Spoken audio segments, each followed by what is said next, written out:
Warning, I'm on a journey to handicap home runs in Major League Baseball. I'm not claiming to be sharp. I'm not claiming to have an edge. I bet based on the 3 Ps, pitcher, park, and price. We probably won't win long term. This is for entertainment and education. If you like the video, like the video. There's no added vig for clicking that thumb.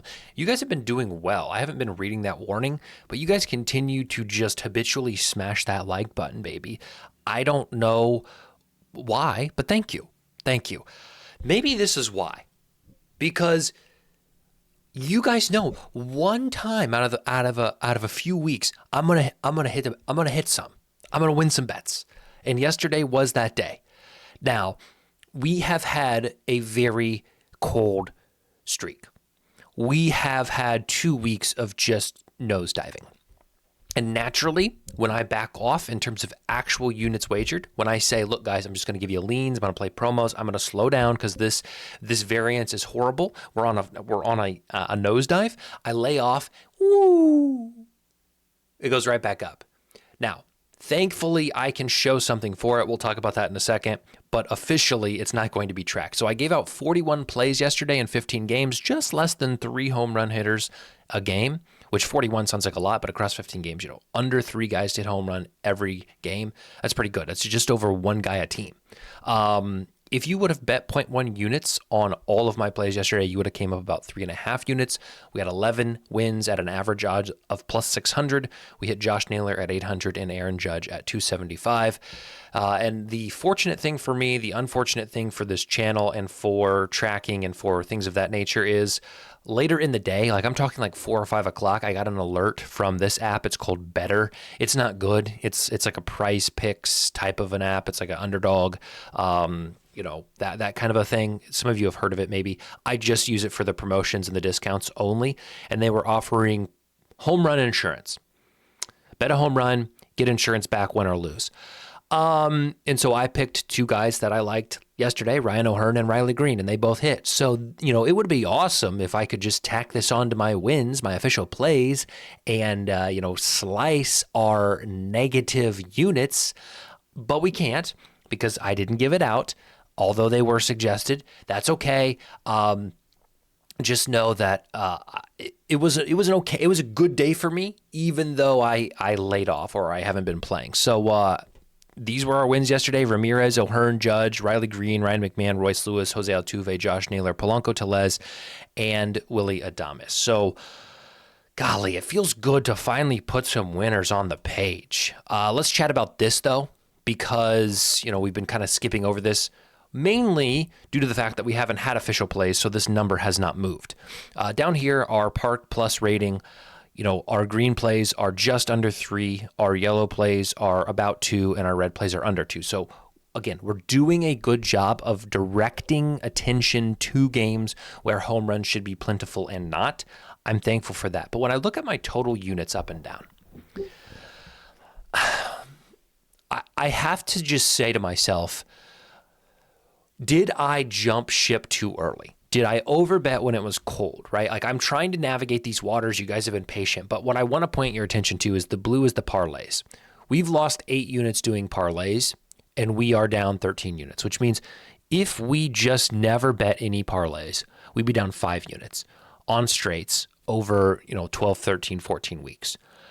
And had we continued to play those, and we played yesterday's, right? And I've tracked since we quit playing. So the point is, I just wonder if I had just stuck to playing solos and only done that. Because there was a period of time where I was like, I'm done playing solos. I'm just going to play some round robins, right? I've kind of gone back and forth. The point is, I look at this and I think this number is awful. Being down 13 units is awful. 8 of those were from parlays. If you told me I'm down 5 units right now on home runs for as negative as home runs have been this year, I think I'm okay with that. So when I go back to betting these, there may be an instance where I cut back on the parlays and I focus only on the straights. We'll see. I don't know what I'm going to do. I feel fine about what we're doing right now. I'm okay. Like everything's good. So we'll just write out these 2 weeks where I said I wasn't going to play anything except promos, and we'll decide what we need to do moving forward. We'll talk about the slate today. It's not great. It's not good. Weather is bad. Pitching is good. Just take everything with a grain of salt today. I know it's Saturday. I know people are excited. Also, I'm considering doing my live stream in the morning. Let me know if that's something you guys would still be interested in sitting down to watch. I thought about doing it today, but then I didn't give a warning. With my family being out of town, it's just going to be much easier to do a live stream without them being here. So tomorrow, a weekend day, I think is best for most people. Let me know. Washington, I don't think we're going to see tons of home runs. It's a weird game. Gibson is pitching. It's going to be his first start.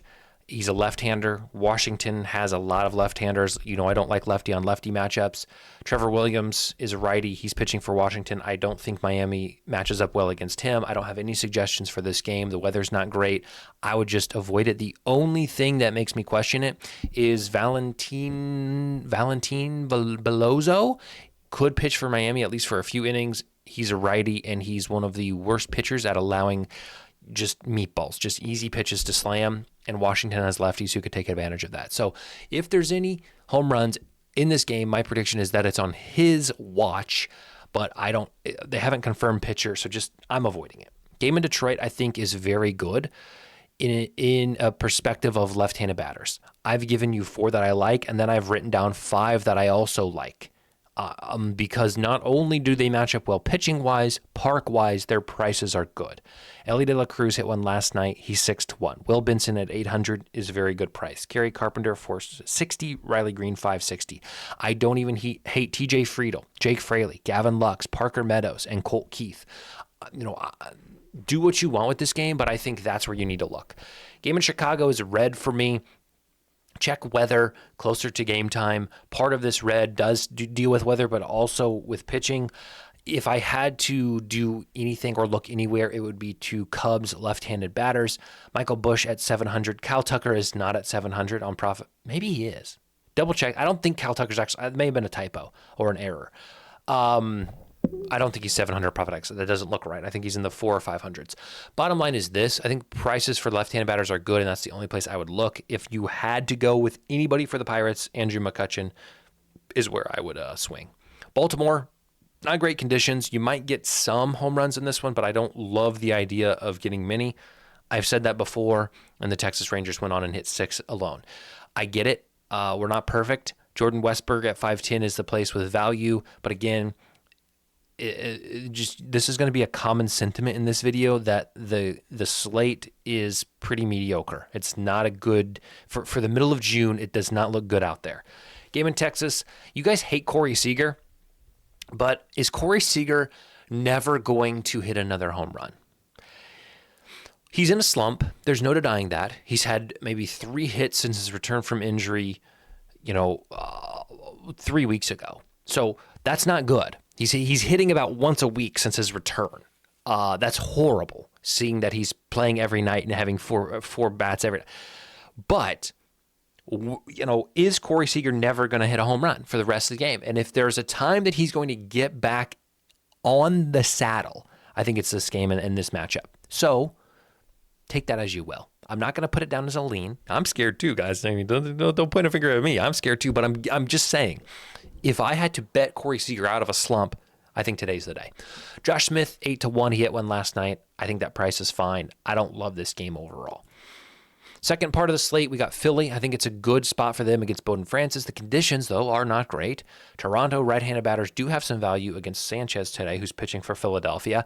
There's 4 or 5 guys that I looked at their number and I thought I could play them at that number. I could make an argument for them at that price. I don't want to write them all down. I want you to look and see if you feel good about it. But overall, I don't think there's going to be a ton of home runs in this game. Bowden Francis, though, is bad, has been bad, cannot get his command in check. Philly, the left-handers could do something with that if they can overcome the conditions, wind blowing in. Do with that what you will. Brandon Marsh and Bryson Stott would be my leans. I don't mind Schwarber. I don't mind Kepler either. Game in Houston, nothing speaks to me. I think it could be a pitching duel. You have Hunter Brown and Joe Ryan on the mound, and there's a couple guys maybe that could match up well, right? It's like I would have to jump through hoops. I would have to convince myself I want to play it rather than letting it convince me that it's worth the play. So I'm just staying away from that game. Game in New York is good pitching. If you want to get cute, New York Mets left-handed batters may have value. I do think Brandon Nimmo at 780 is good here. but the conditions are bad. The wind is blowing in. It's chilly, and the pitching is solid. So overall, I don't see more than 2 home runs in this one, so I'm staying away. Game in Kansas City, more of the same. If I had to pick anybody, it would be Salvador Perez at 520. I would target Kansas City right-handed batters here, but another one that I don't think you see an overwhelming amount of home runs, so I am just telling you guys I would be cautious in this game. Game in Milwaukee, the pitching is good, but I think there are some numbers out there that overcome that. Oh, well, it's priced in. You keep saying it. Guys, I know it's priced in, but me doing this series and handicapping these is where I have to say I think there's value here, right? Like, I know I'm not sharp. I know I don't have an edge. I'm getting mad at the hypothetical, someone commenting it.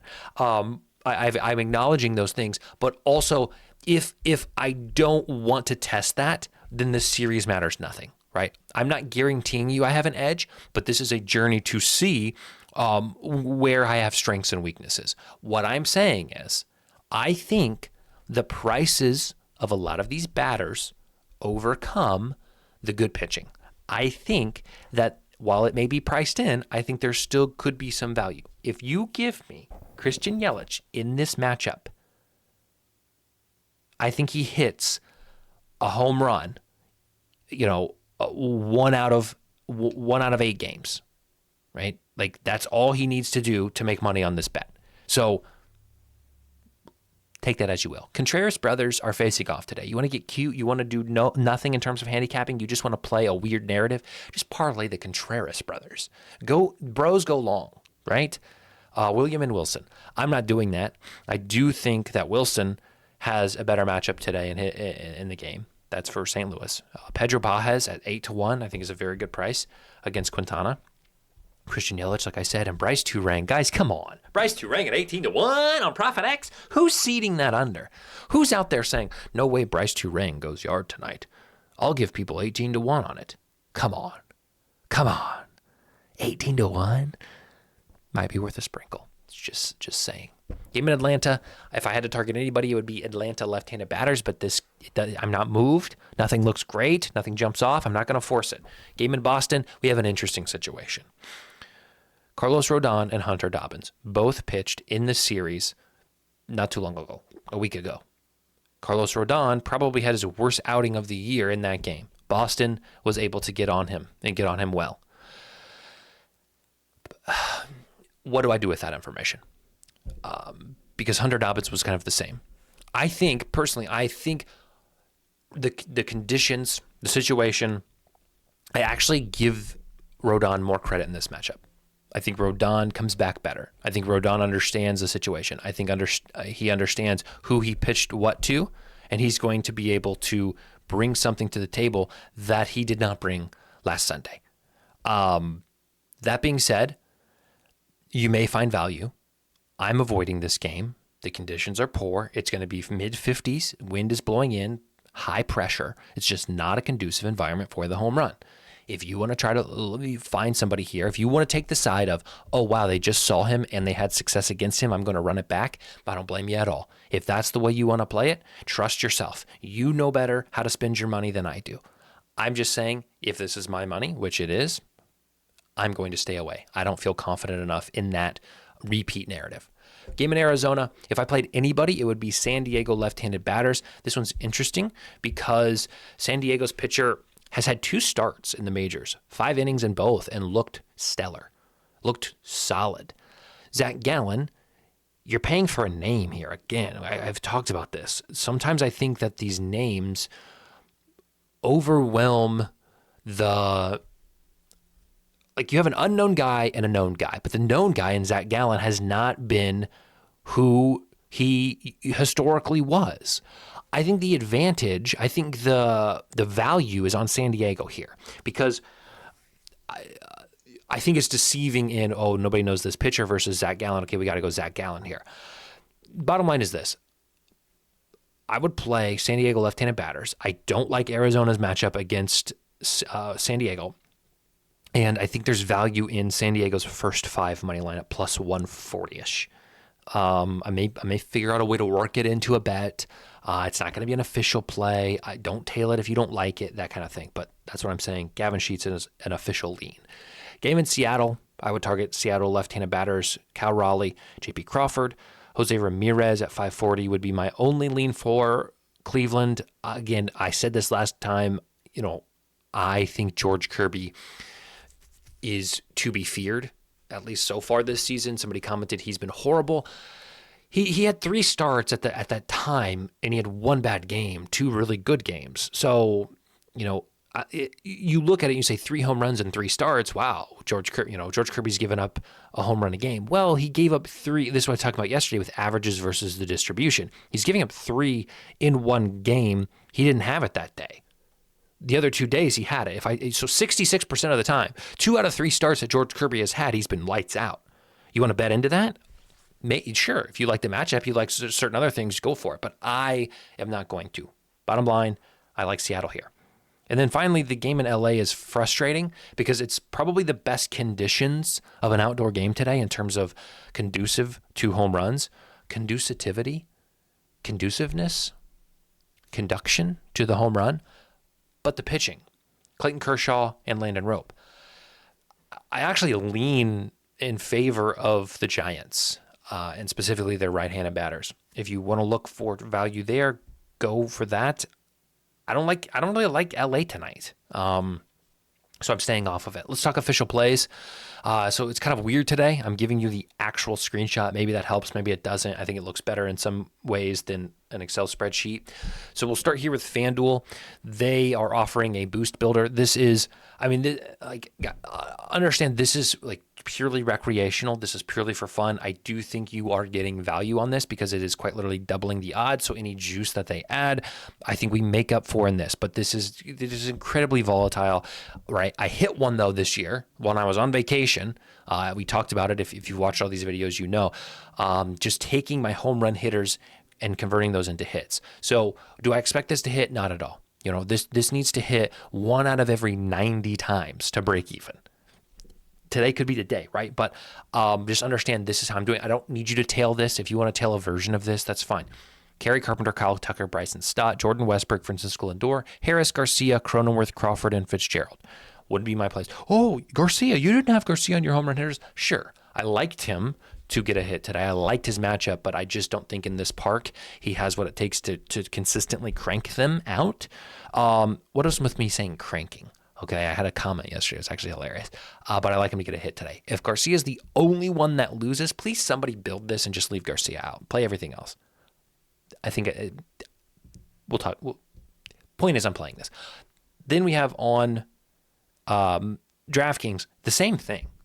They are offering the same thing, a kind of a stepped up boost builder. The more legs you add, the more of a boost you get. The problem is I can't do this on DraftKings with my limits. In order to maximize the boost, like if I did hits, if I did this bet over here, I'd get be able to get like $1.50 on it. So I see more worth in just picking a few things that I like in terms of main lines. That way I can get the full allotment down. So I like over 8 in Cincinnati, Detroit. I like the Padres money line at plus 140, Seattle money line, Royals money line, and Phillies money line.